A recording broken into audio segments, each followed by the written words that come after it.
Our next, we have a page. On page 16, we have a duet. Again, we'll go through the same procedure that we have been going through before.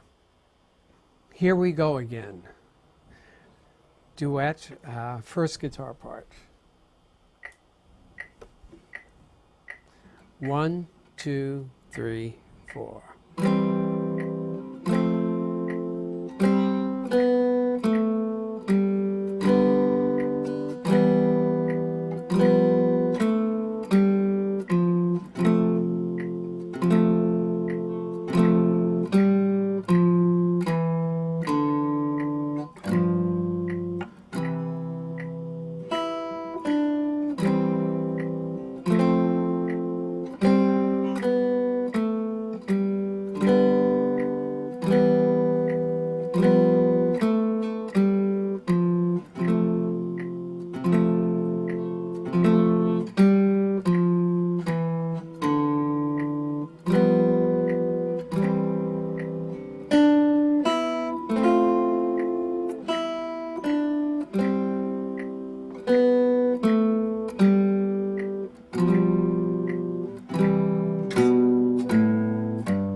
Let's begin looking at this first part by looking at the form.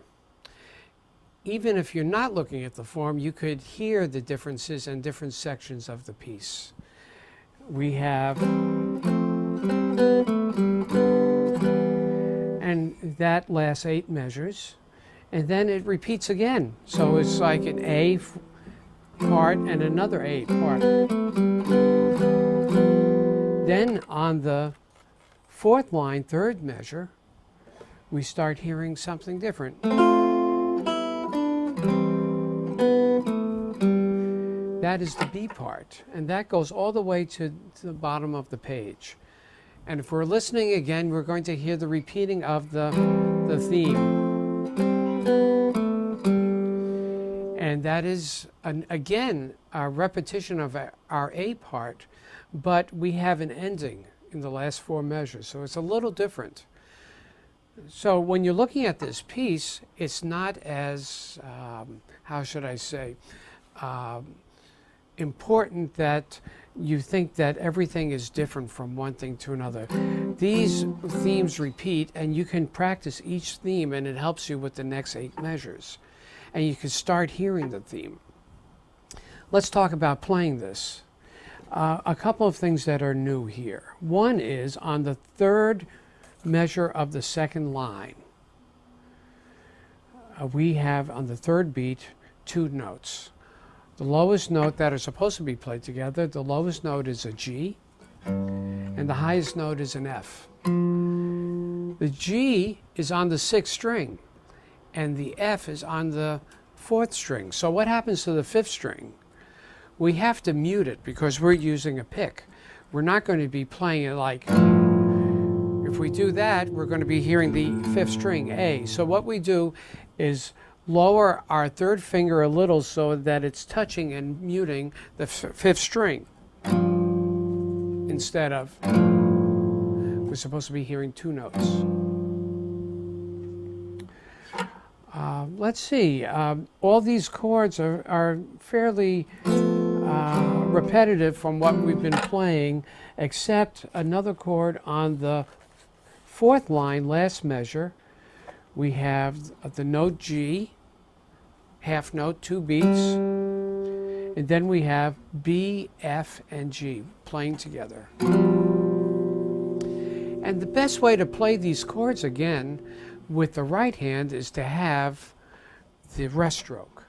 If you have the rest stroke happening, like I'm resting on the 3rd string, you will hear that melody note, G, louder than the rest of this other. Instead of you're hearing.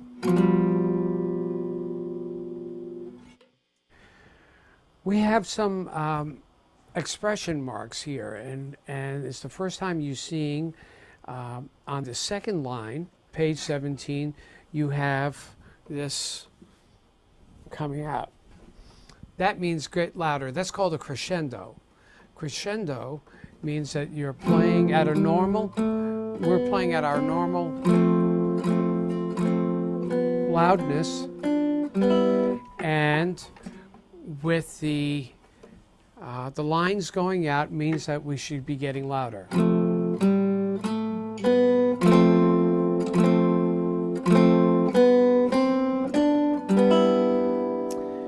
And then on the last line, we have the opposite of that, meaning softer.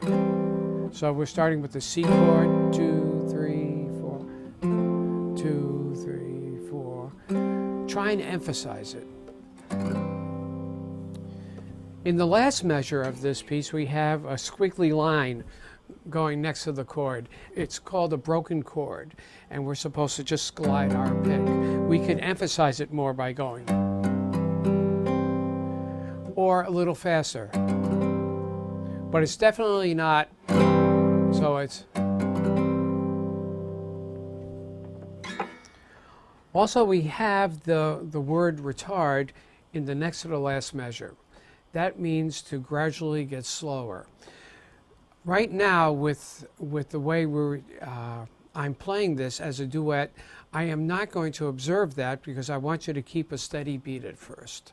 And then when you play this duet with someone else, you can observe the retard sign.